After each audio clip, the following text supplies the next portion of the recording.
Hello everyone, welcome to the channel, Zedd here. In this video, we're gonna repair a broken Joy-Con latch by replacing the buckle, and we're gonna do an upgrade to an aftermarket metal part. As you can see, this switch has a problem. The Joy-Con slides off of the rail without pressing the button. Here's where the problem is.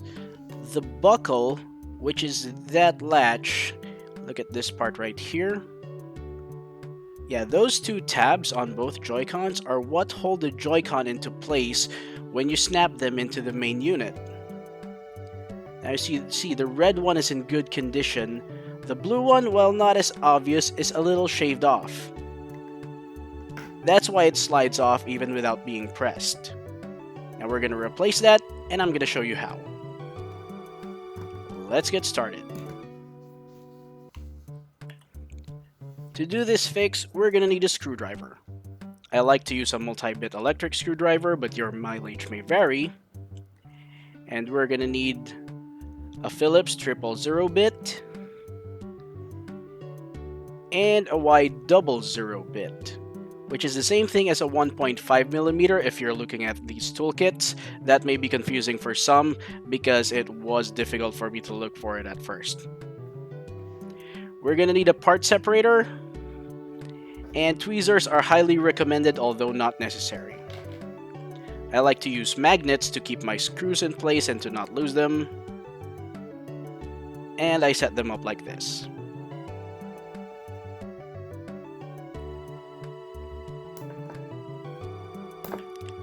Let's take a look at what we're about to work on. This is the button that sticks out the back of the switch, and this is the buckle that we're going to replace. As you see, that has a very nice sharp corner out there. The one that's currently in the Joy-Con we're gonna fix is a little rounded out. That's why it doesn't clip into place and just slides out when pulled. Let's put that aside and let's get started. First, we're gonna start with our tri-wing bit, and we're gonna remove 4 screws from the back of the Joy-Con shell.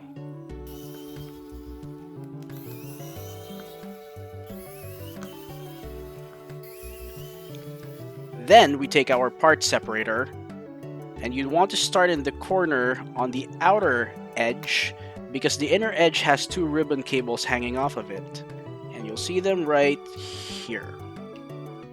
Be careful with those because those are fragile. Switch to our Phillips bit, and then we take out this screw that's holding the Joy-Con rail onto the back shell.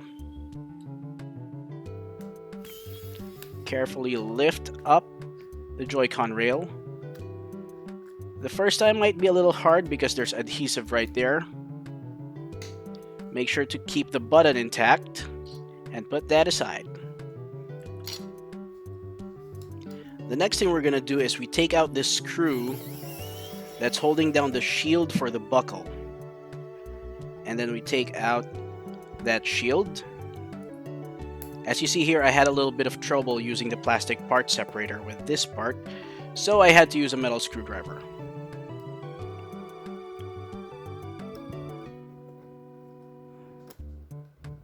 This metal is a bit malleable.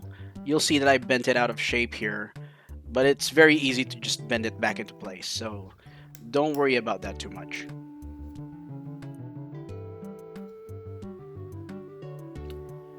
Next, and finally, we're gonna take out the actual buckle. Now, you want to be very careful when you take this out because there is a spring inside it that is compressed. So if you're not careful, you could send that spring flying out. Notice that I have held my finger up on top of it so that I keep that spring in place. Take it out. And I like to keep the spring and the magnets along with the other screws. You see here that this is the part where we're going to replace. The one on the left is in a lot worse condition than the one on the right. Now, I apologize that it's a little hard to see in this footage, but you'll see that the corner up on the edge on the left piece is a little bit rounded out. And the corner edge on the one on the right is a lot sharper. That's the one that we're going to install in this Joy-Con.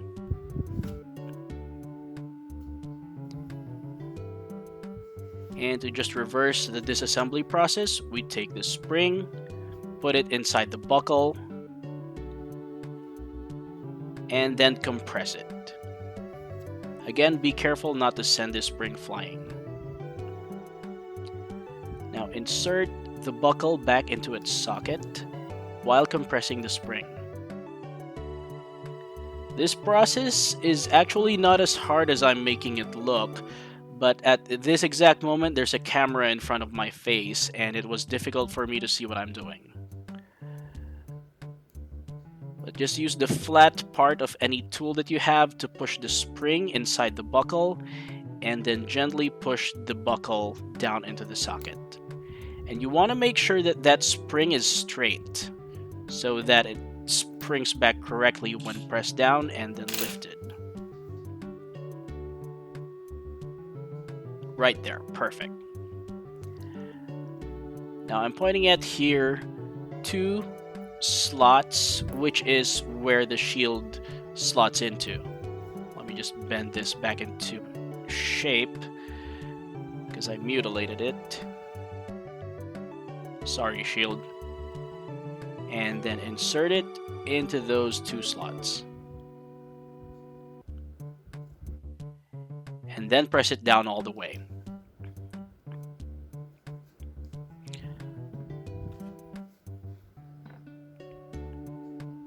Now with the shield installed, we want to put the screw back in.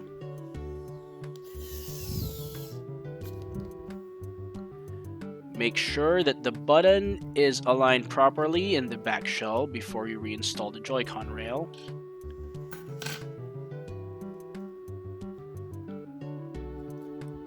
And when you put the rail back in, make sure that the peg on the lower part is aligned and the screw hole is aligned on top. Put the screw back in and then fold the shell back into itself.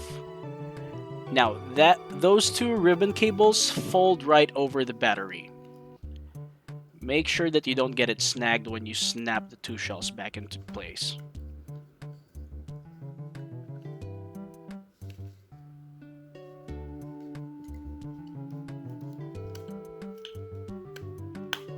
Close it up and then put the 4 tri-wing screws back in.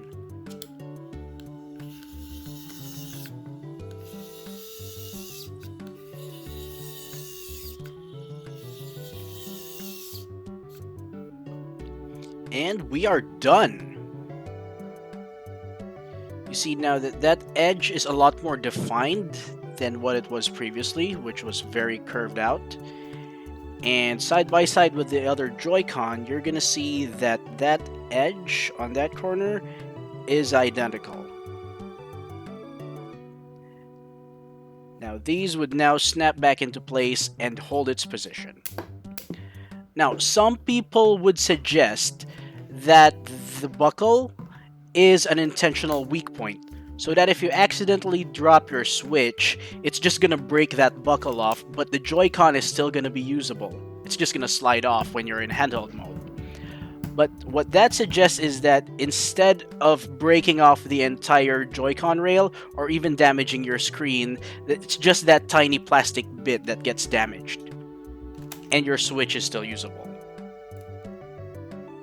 Now this Joy-Con is gonna stay put.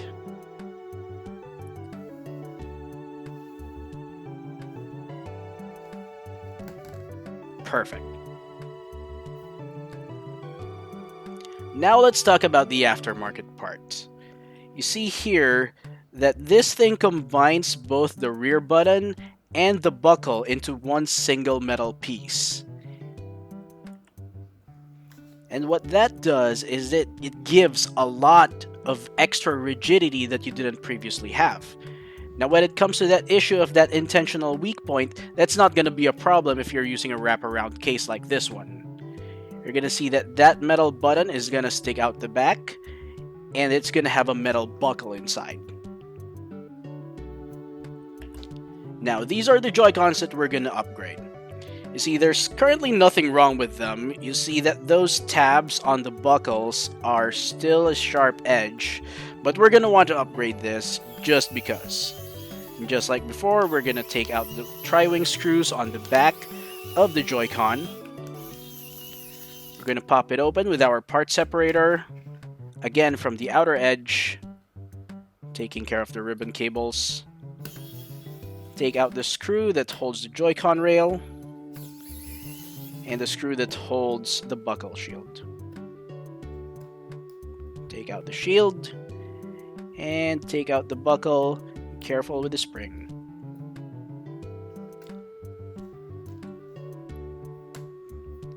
Now the difference here is now we take out the button from the back shell.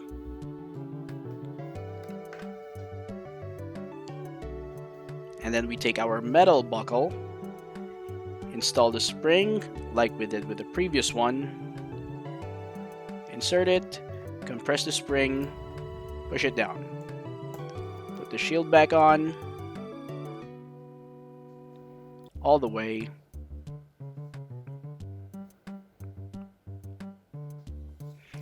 And then screw it back into place. Attaching the rail to the rear shell, make sure you align the button too. Now that metal button sticks out the back. Peg and screw hole, screw it back into place. And again, the ribbon cables fold over the battery. Snaps. And you see here that that edge is straight. And when you press the button down, that buckle goes down.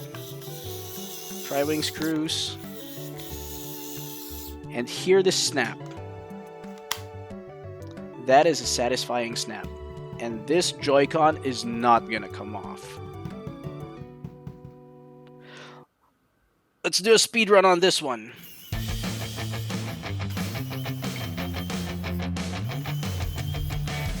Tri-wing screws, open from the edge. Pop it open, screw for the rail, screw for the shield, take out the shield, take out the buckle, spring out, spring in, metal buckle installed, and then the shield.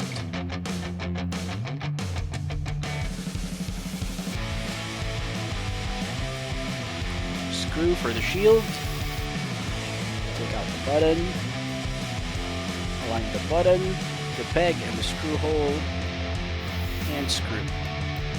And fold the ribbon cables over the battery, snap the case back together. And tri-wings.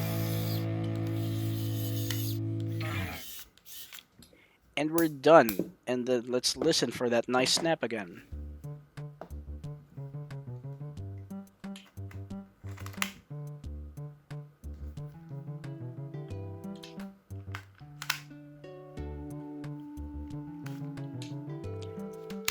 So we have successfully repaired a Joy-Con using original parts, and then we've upgraded this pair of Joy-Cons with aftermarket metal parts.